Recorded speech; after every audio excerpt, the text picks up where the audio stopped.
How are you, bro? I'm really good. It's pretty hot at the moment here in Germany. I just Uh, came home from work, but I'm okay. here, Just chilling around in my room right now. cool. Here is really cold, man. I'm in Argentina. I have a question related with that for Yeah. later, but for later. From what I saw, you are in the band since the third album, right? Yes, since the hill to die upon, exactly. Cool. And I noticed that since that album, there was a change in the sound of Mental Clarity, in my opinion. I felt that the band became more versatile and they didn't fall into monotony, in my opinion, because other bands, put the breakdowns all over the place, taking away the meaning of a so nice riff as that one. But in this case, I feel that the breakdowns are very well distributed. They are not just there without reason, at least in my opinion. Here we have melodies, we have folk in the title track. In the second track, the rest remembers me bands like Immortal, a black metal band. Mm-hmm. And this is really great and really important, because how you can innovate in a very schematic genre like deathcore. Well, I think this album is the best example. Thank you. So my first question is, how was the creative process for this album? How started the idea? How all these elements were put? Yeah, I think it's the combination of me and Marvin, because we have a lot of influences, different influences.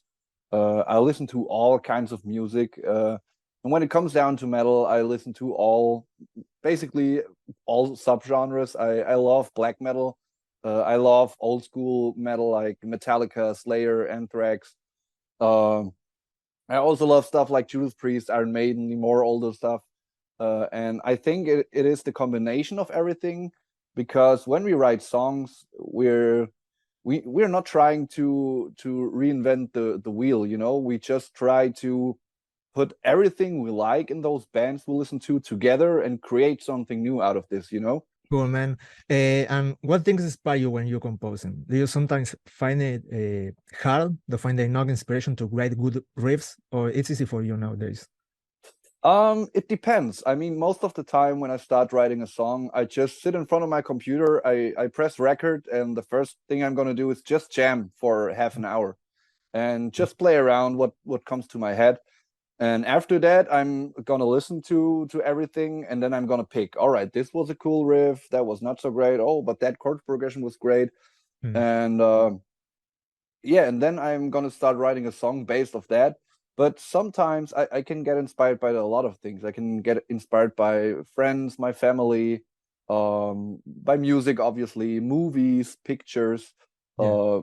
I'm a big Lord of the Rings nerd, so I watch Lord of the Rings at least 10 times a year. Cool. And sometimes I watch Lord of the Rings and I hear the music, I see the movie, and I'm like, oh, there's something in my head right now. I'm gonna go in my studio, write something. So it's always different. Cool, man. Cool. Yeah, it works. It was really well. Hey, Lucas, how are What's you? up, you guys? I'm good. How are you? Oh, Another it's great. Lucas. Yeah, good. Hey, man. Hey, I have a question for you, Lucas. You ready? Oh, 1 second, 1 second. Okay. Yeah, I think only an hour was scheduled for today, but I could make some time free, so I thought I would jump on the call with you guys. So yeah. Awesome. Cool, cool. Hey, man, I love your voice. I love your big squares, your screaming. How do you maintain your voice? And I mean, do you do any kind of warm up or exercise before to record or going on stage? Yeah, I'm really not such a great role model when it comes like to preparing and exercising before. I mean, I do like warm up my voice with like humming and like doing the techniques that I do a little bit more quietly and like leaning into it a little bit more. So yeah, I don't go 100% right away. So I do a little bit of warm up with like just the techniques a little bit more quiet. But yeah, I don't have so many great warm up routines, to be honest. Cool, man. And you, Noel, how were your beginnings with the guitar? I mean, did you take classes? Did you study or something similar regarding to the guitar? When I was 5, I took lessons until I was maybe 10. But classical guitar, like South American style finger picking. And after that, I started playing the electric guitar, and I had electric guitar lessons for maybe half a year. And after that, everything was self-taught. So, and since I was a big nerd when it comes down to guitars, like when I was 16, 18, but it stopped like 4 years ago. I stopped practicing. Like I'm just writing songs, but it is kind of of practice when you write songs, because sometimes I write stuff I can't even play, and then I have to learn it, you know. So I'm not like try to practice every day, but I get the practice with the songwriting.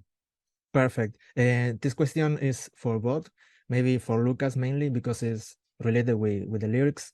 I want to know, what did the cover and the title of this record represent? These things are connected with the lyrics as a conceptual album maybe, or each song talks about different topics? Yeah, it was not really intended as a concept album, to be honest, but we're getting this question now a lot, that it feels like a concept album for the most of the people. And yeah, I think like the chronologically the songs, we really choose them like that the audience can hear them in this order, and that they make kind of sense because they all tell some stories. Yeah, and like the album title Zwielicht means twilight in translation. And yeah, I think that we chose this title because it is twilight, means like it's not really a bright light and not a dark light. It's something like in between. And I think this goes through the whole album. It's like the concept of life and death, and the concept of feeling in between, and the relationships of godly figures to mankind and vice versa, and like having this like feeling in between, and these relationships. And yeah, and that's why we choose Zwielicht, because it resembled these earthly feelings quite good. Cool. Recently with Noel, we're talking about the inspiration, you know. In your case, how do you get inspiration? When you say, okay, this is a good song, how do you arrive to this point? Yeah, most of the time I'm just getting inspired by maybe reading through the internet and like searching for like old texts, like medieval texts and medieval archives. For example, Obsessus ad Demonio is from a medieval Christian text that is written about that is written in Latin, and it is written about the exorcism and like rituals about exorcism. So I get like really nerdy and search through the internet, and when I don't have any inspiration, I just talk to my fellow bandmates if there's anything that they are thinking about, if there's anything that they're struggling with. And yeah, I think so yeah, that was like the main inspiration for the album. Cool. How you guys feeling working with Century Media Records? I mean, in the past you worked with another label, right? Or independent? How you feel? No, we were with Unique Leader before. Ah, okay. How you feel working with them, and what difference do you find working with this new label? I mean, Century Media is it's a great label. It's like a family. They're really supporting us. It doesn't really feel like a work relationship. It feels more like a family, you know. We're hanging around a lot, and the work is so much fun with them.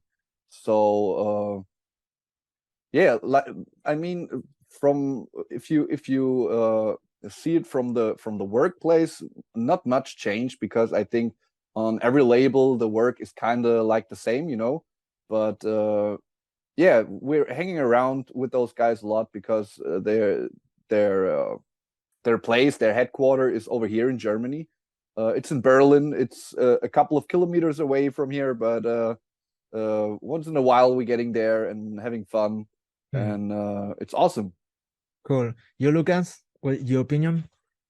Yeah, I think I will absolutely agree. It really feels like a family. It really feels like it's a very friendly and close relationship, and you always have your people in at the label that you can write a short message if there's anything going on that has to be like taken care of immediately, and we always can do that. I feel really comfortable with Century Media. And yeah, it's funny because like it's a huge major label, and you would think that this that everything is getting a little bit more unpersonal and a little bit more business-like, but it really does not feel like this.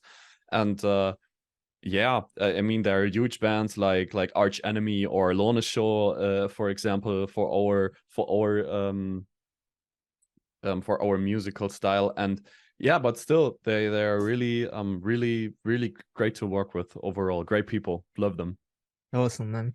Good. And who were made the videos for the songs Nordless and Schwedish, I hope I pronounced it well, Symphony of a Dying Star? Or the shooting was there in Germany or in another country? Yeah, it was in Germany. We shoot every video here in Germany, and we have a little team of people who we work with, and it's always fun working with them because we are all very close together. We are also friends in our free time, and so it's always fun hanging around with them and shooting music videos. And also when we're shooting the music videos, we are all very concentrated and focused on the work. But yeah, it was always awesome to shoot the videos. Yeah, we were shooting the videos, like Naval said, in Germany and always in the woods, because we always have like this upcoming theme of nature in our videos. And yeah, we always shoot our videos like with almost the same team. Sometimes like people change on the camera, or someone is changing on the rigs or anything, but it's most of the time it's quite the same team. And yeah, we put those guys through a lot, because like the first shoot for Zwielicht and Symphony of a Dying Star was like at -10 degrees Celsius. And it was like, that was gnarly. And Norlis was brutal with all the fire, because we had so much smoke going up, and like everybody was like breathing smoke, and with so much fire going on. It was, yeah, it was quite a gnarly, dangerous thing to do. But our guys, they all made it through. How long did it take? 1 day, 2 days to finish all the videos? We did shoot. Yeah, no, well, you go ahead. No, oh, good. Okay. We always for every video we did shoot like 1 day of story shots and 1 day of performance shots. The same thing for Norlis. Like we had this Viking queen that was dancing in to the Northern Lights, and we had 1 day where we were shooting her, and we had 1 day where we're setting the whole field on fire. So always, yeah, tight schedule. We never had more than two days of production for the videos. Yeah. Cool. And you guys have any favorite song of this album? A song that make you say, "Man, this song is awesome," for any reason? For me, it is. I have 3 favorite songs, I would say. The opener, "Obsesses a Demonio," I really like it. I think it is a very well-written song, very versatile. Then Norlis, because I think it is also very.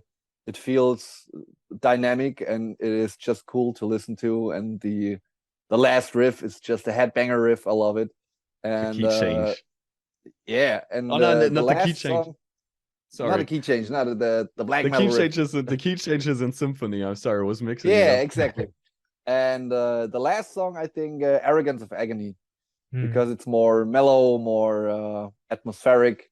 I really enjoy it. Cool, man. And you, Lucas, do you have any favorite song?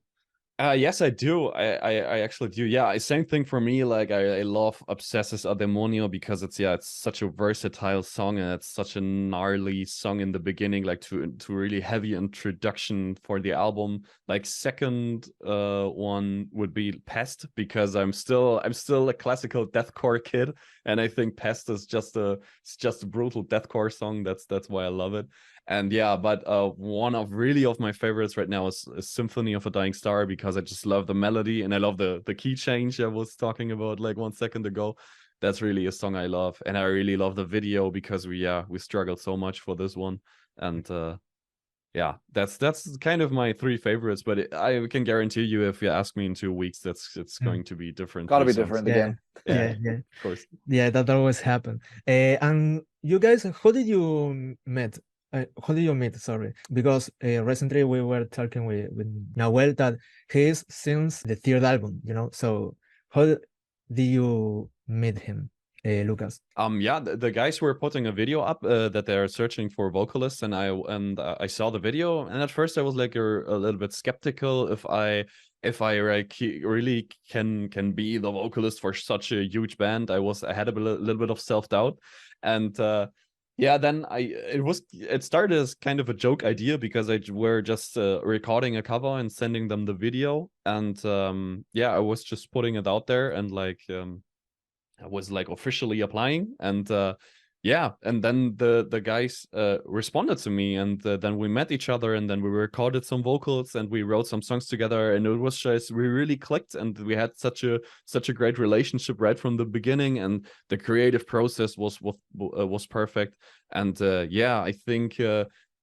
we had like a great fit of my vocal style and the music they wrote, and yeah, that's how we became friends and how we became a band, and now how we wrote this album, and now yeah, that's the story. Cool. And whether in the band's discography or on this record, is there a song that is or has been too demanding in any way to play live? Because having so many elements and riffs there, it makes the band very technical in a certain sense. So this, in your case, guys, was difficult for you in any way learn these songs? Yes, definitely, because it's all the first time we play the songs together is actually when the record is finished, and we prepare for live shows, and everybody has to learn the songs, and we don't really pay attention to the songs when we write them, like if we can play them or not. It's just like if it sounds good, we leave it as it is, and we have to play it live. So it's always a gamble when we start practicing, but it worked pretty well, and it's hard. Like I said, it's always something different when you're in a room together and play it for the first time. But it works great, and I think I'm super excited for the live shows to play all those songs live, and I can't wait. Cool. And you, Lucas? Yeah, same thing for me. Like we have such such technical and demanding songs, and of course you are in the studio and you're just recording the songs, and then you have the realization after you put the songs out, oh god damn, we have to like rehearse them to play them live. But so far I think everybody is up for the challenge, and I think we're doing a quite good job getting this thing on the road. And yeah, I'm really proud of the guys so far. We rehearsing is going quite good. We're ripping through these songs, I think. So yeah, I'm really stoked to play them live, and I think it's going to be a great party for everybody. Cool. And Nahuel, did you have the chance of performing live with the band together? Yes. We played a few shows in 21, I think. We played in Czech Republic on the Brutal Assault. Yeah. We played in another one in Czech Republic on the Fight Fest, and a few other ones, I think in Holland as well, Netherlands. Not much, but a couple. That were the first shows after the pandemic, right? Yeah, exactly. It was during the pandemic actually, but exactly. In Germany it wasn't possible to play shows, but Czech Republic and Slovenia, all these countries, they were a little bit more open with the pandemic situation, and it wasn't like a full-blown festival. There wasn't like 20,000 people. It was cut down to 5,000 people, but nonetheless it was an awesome show. Yeah. Did the pandemic affected the production on this album in any way, or in this case, no? No, not really. Cool. What are your future plans, guys, after the release of this album? Obviously, the album is out now, but do you have in mind any tour in Germany or the United States, or why not Latin America, or a new video for another song?